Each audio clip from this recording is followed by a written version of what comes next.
Good morning to all. നമ്മൾ ഇന്ന് ഈ വീഡിയോയിൽ ഡിസ്കസ് ചെയ്യുന്നത് +1 ഫിസിക്സ് ടെക്സ്റ്റ് ബുക്കിലെ 7ാമത്തെ ചാപ്റ്ററായ ഗ്രാവിറ്റേഷൻ എന്നതിലെ ചില ഇമ്പോർട്ടൻറ്റ് ടോപ്പിക്സ് ആണ്.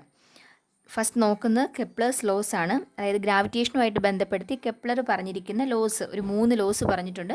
ആ ലോസ് ഏതൊക്കെയാണെന്നാണ് നോക്കുന്നത്. ഒന്നാമത്തത് കെപ്ലേഴ്സ് ഫസ്റ്റ് ലോയെ വിളിക്കുന്ന മറ്റൊരു പേരാണ് ലോ ഓഫ് ഓർബിറ്റ്.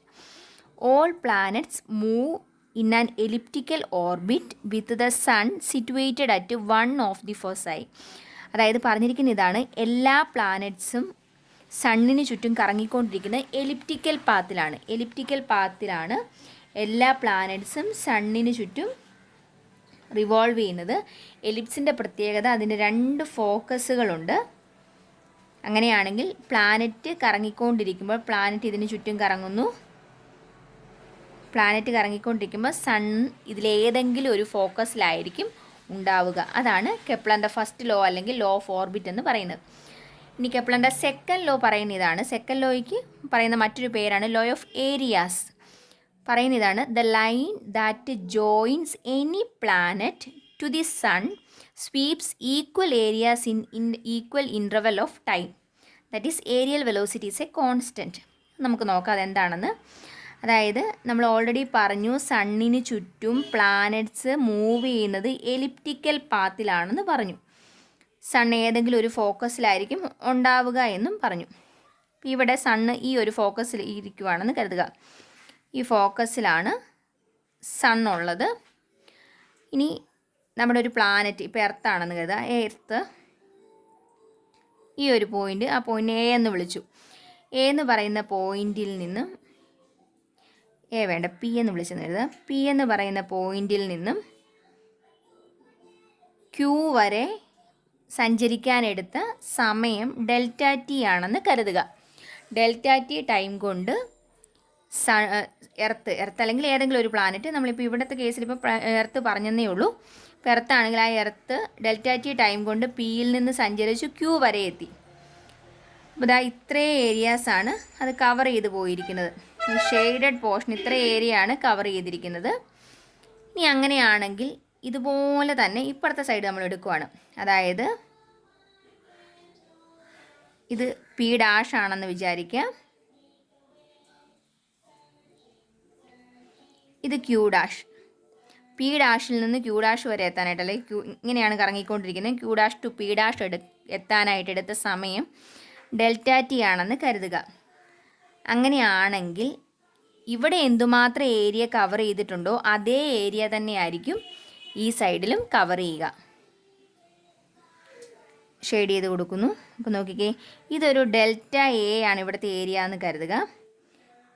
ഇവിടുത്തെ ഏരിയ ഡെൽറ്റ എ ആണ്. അതായത് ഡെൽറ്റ ടി ടൈം കൊണ്ട് ഇവിടെ കവർ ചെയ്തിരിക്കുന്ന ഏരിയ ഡെൽറ്റ എ ആണെങ്കിൽ ഡെൽറ്റ ടി ടൈം കൊണ്ട് ഇപ്പുറത്തെ സൈഡിലും കവർ ചെയ്യുന്ന ഏരിയ ഡെൽറ്റ എ തന്നെ ആയിരിക്കും.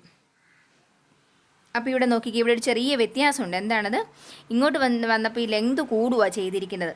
അപ്പോൾ നമുക്ക് ഈ ഫിഗറിനകത്ത് തന്നെ മനസ്സിലാക്കാം. ഏരിയ സെയിം ആയിട്ട് നിൽക്കുമ്പം ട്രാവൽ ചെയ്ത ദൂരം എങ്ങനെയായിരിക്കും? ഇവിടെ ഡെൽറ്റ ടി ടൈം കൊണ്ട് ഇത്രയും ദൂരം കവർ ചെയ്തെങ്കിൽ ഇവിടെ ഡെൽറ്റ ടി ടൈം കൊണ്ട് ചെറിയൊരു ദൂരെ കവർ ചെയ്യുന്നുള്ളൂ. കാരണം എന്താ? ഏരിയ കോൺസ്റ്റൻ്റ് ആയിട്ട് തന്നെ കിട്ടണം. ഏരിയ കോൺസ്റ്റൻ്റ് ആയിട്ട് തന്നെ കിട്ടണം എന്നുണ്ടെങ്കിൽ ഇവിടെ ചെറിയ ദൂരമേ കവർ ചെയ്യാൻ പറ്റത്തുള്ളൂ. കാരണം കൂടുതൽ അകലെയാണ് നിൽക്കുന്നത്. അങ്ങനെയാണെങ്കിൽ ഇനി അതിനെ ഒന്ന് മറ്റൊരു രീതിയിൽ ആലോചിച്ച് നോക്കിക്കുക. അതായത് ഇവിടെ ഡെൽറ്റ ടി ടൈം കൊണ്ട് ഇത്രയും ദൂരം കവർ ചെയ്തു, ഇവിടെ ഡെൽറ്റ ടി ടൈം കൊണ്ട് ഇത്രയും ദൂരം കവർ ചെയ്താൽ മതി. അങ്ങനെയാണെങ്കിൽ അതിനർത്ഥം എന്തായിരിക്കും? ഇവിടെ വളരെ സ്ലോ ആയിട്ട് പ്ലാനറ്റ് പോയാൽ മതി. സോ ഇവിടെ, അതായത് സണ്ണിൽ നിന്നും അകലെയാണെങ്കിൽ പ്ലാനറ്റ് വളരെ സ്ലോ ആയിട്ടായിരിക്കും മൂവ് ചെയ്യുന്നത്. എന്നാൽ സണ്ണിനോട് അടുത്ത് വരുമ്പോഴത്തേനും പ്ലാനറ്റ് കൂടുതൽ സ്പീഡിൽ അല്ലെങ്കിൽ ഫാസ്റ്റ് ആയിട്ടായിരിക്കും മൂവ് ചെയ്യുന്നത്. അതിൻ്റെ കാരണം ഏരിയൽ വെലോസിറ്റി കോൺസ്റ്റൻ്റ് ആയിട്ട് നിൽക്കേണ്ടത് കൊണ്ട് ഇവിടെ കൂടുതൽ ദൂരം കവർ ചെയ്ത് പോകുന്നു എന്ന് പറഞ്ഞാൽ സ്പീഡ് കൂടുതലായിരിക്കും. ഇവിടെ കുറവ് ദൂരം കവർ ചെയ്താൽ മതി, അതുകൊണ്ട് സ്ലോ ആയിരിക്കും. നമുക്കിതൊന്ന് പ്രൂവ് ചെയ്ത് നോക്കാം എങ്ങനെയാണെന്ന്. ഇപ്പോൾ ഇവിടെ നോക്കി, ഡെൽറ്റ ടി ടൈം കൊണ്ട് ട്രാവൽ ചെയ്ത ദൂരമാണ് ഈ പറഞ്ഞിരിക്കുന്നത്. ഇവിടെ കവർ ചെയ്തേക്കുന്ന ഈ ആംഗിളിനെ ഡെൽറ്റ തീറ്റ എന്ന് വിളിച്ചെന്ന് കരുതുക. അങ്ങനെയാണ് ഡെൽറ്റ എ എന്ന് പറയുന്നത് എന്താ? ഈ ചെറിയൊരു ഏരിയ ആണ്. So delta A is equal to, equation എന്ത് വരും? ഇവിടെ നമുക്ക് നോക്കാം. ഇവിടുന്ന് ഇങ്ങോട്ടോ ലൈൻ വരയ്ക്കുന്നു. ഇപ്പോൾ ഇവിടുത്തെ ആംഗിൾ 90 ആണെന്ന് വിചാരിക്കുക. അങ്ങനെയാണെങ്കിൽ ഇതെന്തായിരിക്കും? ഇതൊരു റൈറ്റ് ആംഗിൾ ട്രയാങ്കിൾ ആയിട്ട് മാറി. ഇതിൻ്റെ ഏരിയ എന്ന് പറയുന്നത് ഹാഫ് BH എന്ന് വരും. ഹാഫ് BH ഹാഫ് ഇൻറ്റു ബിയുടെ സ്ഥാനത്ത് എന്ത് വരും? ഈ ഡിസ്റ്റൻസ് ആണ്. ഇതിനെ നമ്മൾ റേഡിയസ് വെക്റ്റർ എന്ന് വിളിച്ചു. 6 എന്ന് കൊടുത്തു. 6 എന്ന് വന്നു. ഇനി ഈ ഡിസ്റ്റൻസ് എന്തായിരിക്കും? ഈ ഡിസ്റ്റൻസും ഈ ട്രാവൽ ചെയ്യുന്ന ദൂരവും ഈക്വൽ ആണെന്ന് കൊടുക്കുന്നു. കാരണം എന്താണെന്ന് വെച്ചാൽ ആംഗിൾ ചെറുതാവുമ്പോഴത്തേനും ഇവിടെ വളരെ സ്ലോ ആയിട്ടാണ് മൂവ് ചെയ്യുന്നതെന്ന് പറഞ്ഞു. അപ്പോൾ ഇവിടുത്തെ ആംഗിൾ വളരെ ചെറുതായിരിക്കും. ആംഗിൾ ചെറുതാകുമ്പോൾ ഇവിടെ നിന്ന് വരയ്ക്കുന്ന ഈ ഒരു സ്ട്രെയിറ്റ് ലൈനും ഈ ട്രാവൽ ചെയ്യുന്ന ദൂരവും ഓൾമോസ്റ്റ് ഈക്വൽ ആയിട്ടായിരിക്കും നിൽക്കുക. സോ നമുക്കിനി angle is equal to arc length by radius എന്നുള്ള രീതിയിൽ ഇതിൻ്റെ ഇക്വേഷൻ എടുക്കാം. ആംഗിൾ ഡെൽറ്റ തീറ്റ ആണെന്ന് പറഞ്ഞു. Delta theta is equal to arc length ആണ് ഇത്, P ഡാഷ് Q ഡാഷ് എന്ന് കൊടുത്തു. അതെന്ന് പറഞ്ഞാൽ എന്ത് തന്നെയാണ്? ഈ സ്ട്രെയിറ്റ് ലൈനോട് ഈക്വൽ ആണെന്നാണ് പറഞ്ഞത് നമ്മൾ. So divided by arc length by radius. റേഡിയസിൻ്റെ സ്ഥാനത്ത് 6 എന്ന് കൊടുക്കാം. അതിനകത്ത് P ഡാഷ് Q ഡാഷ് എന്തെന്ന് എഴുതാം? R ഡെൽറ്റ തീറ്റ എന്ന് കൊടുക്കാം. അതെടുത്ത് ഇവിടെ സബ്സ്റ്റിറ്റ്യൂട്ട് ചെയ്യുന്നു. അപ്പോൾ എന്ത് വന്നു? R ഡെൽറ്റ തീറ്റ എന്ന് കിട്ടി. ഈസ് ഈക്വൽ ടു എന്ത് വരും? Half into R square delta theta എന്ന് കിട്ടി. Delta A is equal to എന്ന് പറഞ്ഞൊരു ഇക്വേഷൻ കിട്ടി. നമ്മളിതിനെ കംപ്ലീറ്റ് ആയിട്ട് ഡെൽറ്റ ടി വെച്ച് ഡിവൈഡ് ചെയ്യുവാണെന്ന് കരുതുക. Dividing by delta T. So delta A by delta T is equal to half R square delta theta by delta T എന്ന് കിട്ടി. Delta A by delta T എന്തായിരിക്കും? Unit ഏരിയയിൽ unit ടൈമിൽ cover ചെയ്യുന്ന area ആണ് എന്ന് പറഞ്ഞാൽ അതെന്താണ്? ഏരിയൽ വെലോസിറ്റിയാണ്. So delta A by delta T എന്ന് പറഞ്ഞാൽ area covers in unit time. That means areal velocity. Areal വെലോസിറ്റിയാണ്. ഇതപ്പോൾ ഏരിയൽ വെലോസിറ്റി എന്ന് വന്നു. Is equal to half into R square into delta theta by delta T എന്താണ്? Delta theta by delta T എന്ന് പറയുന്നത് ഒമേഗയാണ്. R square omega എന്ന് കിട്ടി. നമ്മളിവിടെ മുകളിലും താഴെയും ഒരുപോലെ എം കൊണ്ട് മൾട്ടിപ്ലൈ ചെയ്യാൻ ഡിവൈഡ് ചെയ്യുമെന്ന് കരുതുക. Multiplying and dividing by M. അപ്പോൾ എന്ത് വരും? Delta A by delta T is equal to half M R square omega by M എന്ന് കിട്ടി. എം ആർ സ്ക്വയർ ഒമേഗ എന്താണ്? M R square omega is angular momentum. So ഇവിടെ equation എങ്ങനെ മാറി? Half L by M എന്ന് കിട്ടി. അതായത് delta A by delta T is equal to L by 2m എന്നാണ് കിട്ടിയിരിക്കുന്നത്. ഈ already conservation of angular momentum നമ്മൾ പഠിച്ചിട്ടുണ്ട്. എന്താണ് conservation of angular momentum? Conservation of angular momentum എന്ന് പറയുന്നത് എക്സ്റ്റേണൽ ടോർക്കൊന്നും ആക്ട് ചെയ്യുന്നില്ല എങ്കിൽ if tau is equal to 0 L is a constant. ഇതാണ് കൺസർവേഷൻ ഓഫ് ആംഗുലാർ മൊമെൻറ്റം.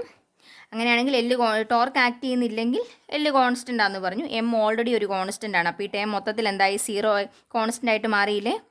അതായത് delta A by delta T is a constant. ഇനി delta A by delta T എന്താണെന്നാണ് പറഞ്ഞത്? ഏരിയൽ വെലോസിറ്റി ആണെന്ന് പറഞ്ഞു. എന്ന് പറഞ്ഞാൽ areal velocity is a constant.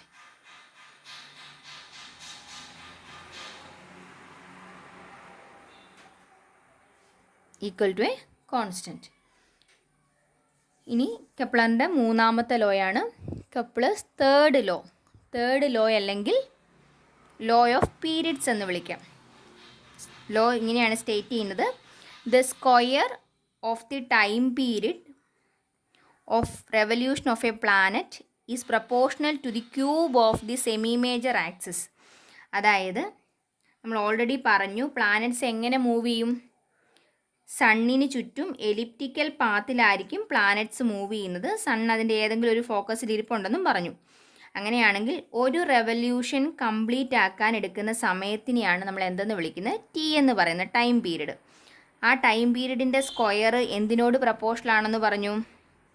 Semi major ആക്സിസിൻ്റെ ക്യൂബിനോട് പ്രപ്പോർഷണൽ ആണെന്ന് പറഞ്ഞു. സെമി മേജർ ആക്സിസ് എന്ന് പറഞ്ഞു കഴിഞ്ഞാൽ ഈ രണ്ട് ഫോക്കസുകളെയും പരസ്പരം കണക്ട് ചെയ്യുന്ന ആക്സിസിനെയാണ് മേജർ ആക്സിസ് എന്ന് വിളിക്കുന്നത്. മേജർ ആക്സിസ്, അതിൻ്റെ നേരെ പകുതി, അതാണ് സെമി മേജർ ആക്സിസ്. എ വെച്ച് റെപ്രസെൻ്റ് ചെയ്യും, സ്മോൾ ലെറ്റർ എ വെച്ച് റെപ്രസെൻ്റ് ചെയ്യും. ആ സെമി മേജർ ആക്സിസിൻ്റെ ക്യൂബിനോട് പ്രപ്പോർഷണൽ ആണെന്ന് പറഞ്ഞു. ഇനി ഇത് വെർട്ടിക്കലായിട്ട് വരയ്ക്കുന്ന ആക്സിസിനെ മൈനർ ആക്സിസ് എന്ന് വിളിക്കുന്നു. അപ്പോൾ ഹൊറിസോണ്ടൽ ആയിട്ടുള്ള ഈ ആക്സിസ് മേജർ ആക്സിസും അതിൻ്റെ നേരെ പകുതി semi major axis small letter A വെച്ച് റെപ്രസെൻ്റ് ചെയ്യുന്നു. ഇത് മൈനർ ആക്സിസ്, അതിൻ്റെ നേരെ പകുതിയെ സെമി മൈനർ ആക്സിസ് ബി വെച്ച് റെപ്രസെൻ്റ് ചെയ്യും. അപ്പോൾ നമ്മുടെ കെപ്ലറിൻ്റെ മൂന്നാമത്തെ ലോ പറയുന്ന ഇതാണ്, T square is proportional to A cube. അതായത് ഒരു റെവല്യൂഷൻ എടുക്കുന്ന സമയത്തിൻ്റെ സ്ക്വയർ എന്ന് പറയുന്നത് സെമി മേജർ ആക്സിസിൻ്റെ ക്യൂബിനോട് പ്രപ്പോർഷണൽ ആയിരിക്കും.